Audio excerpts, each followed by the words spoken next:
Today is a typical late summer watering day. It's been a little bit more mild. It's cooled down a little bit here lately in northern Kentucky.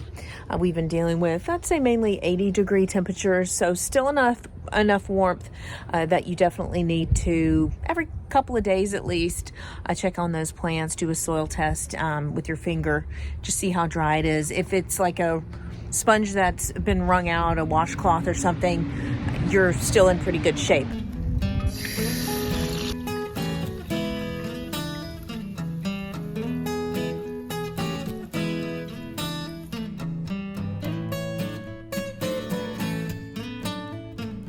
The trick with my asparagus fern, I'm gonna put rocks down here in the bottom of the container, fill it up with a little bit of water, and place my plant back in. A little bit more water right in the middle.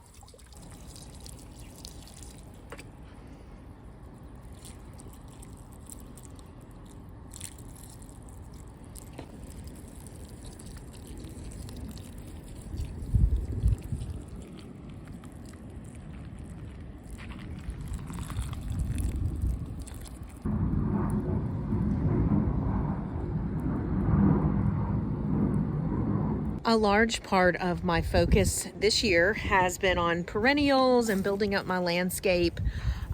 So my vegetable garden has been somewhat of an afterthought this season. So you can see it's pretty overgrown right now. My arugula here has bolted. That means it's going to be setting seed.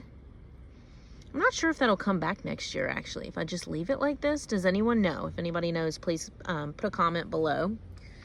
Now these bad boys here are just some ginormous weeds that I actually let go for the pollinators. This is the only part of my yard where I actually have let this happen, just right next to my vegetable garden. It's actually been a great deterrent to keep the pests off of my actual crops. I had beans here at one time. And you know, it's been a great way to keep the pests off of the arugula and the salad greens. These are some more weeds over here. I just think these things are so cool. It's so amazing how big these things get. I am a proud plant mom right now because my rhododendron is still alive. I had some problems, some major challenges, i.e. the bush died, when I bought a rhododendron, the same variety, the PJM. When I bought it, I think it was last April or May, it died within about a month. And so I bought an additional plant to see if planting it under some pine trees would be better for it. And I really took care in planting in the hole. I put some organic mulch down, so that helped as well, because what one of the landscapers at the nursery center told me was that the rhododendron's roots are very shallow.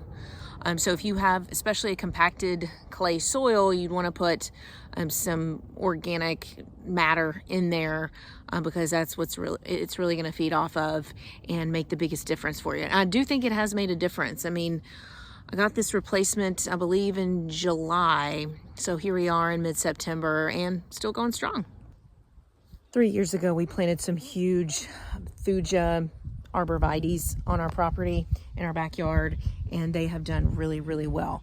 They had some rough months where there was a lot of browning, but they have really bounced back, and I want to show you what they look like.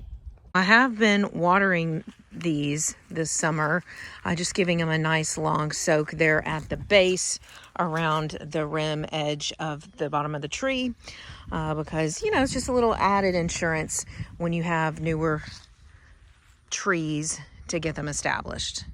These are investments that you're making with these plants, and so to avoid a situation like happened with that rhododendron, that's the best outcome possible. So I want to give you some ideas of a few tried and true plants from this spring that have carried all throughout the summer and have just performed beautifully for me. One of those would be this Miscanthus grass. You can see how huge this is. This is just one plant. I can't remember how much this cost me, but it's been worth the money because it hasn't died on me and it has just gotten huge. And then this is what you want to see this time of year. They feel like some kind of material like twine or some type of rope. I mean, look, check out that texture. Really beautiful. And if I want to, when it gets even cooler in the fall, I could dig this plant up and divide it. So you can, you know, create more plants out of existing ones with the process through division, called division, where you can just literally break it in half here at the root ball. Also, I have some quick fire hydrangea I bought on discount at the nursery. These were $30 a piece. And while they have not exploded in growth, I've definitely been able to see new growth on here. I did see some blooms. And so I had to actually replace a couple of rose bushes where I had a really bad problem with a virus on my rose bushes that you really can't cure. You can't get rid of it, and you have to totally discard of the rose bushes. So that was a bummer. I did that at the beginning of the summer, but eventually replaced with these hydrangeas because you don't want to replace, I understand, with another rose bush. And as you can see, the pollinators love them. Nice, pretty green, healthy growth there. Purchased this one on discount as well, I believe from Lowe's, and this is a blue juniper. It's beautiful, as you can see. It's a kind of dwarf variety, a small, you know, but really you get a lot of bang for your buck because it adds such a nice contrast to that chartreusey green, that deep green of the holly I have right there in this bed. I also have some red columbine. I've got to find a place for this.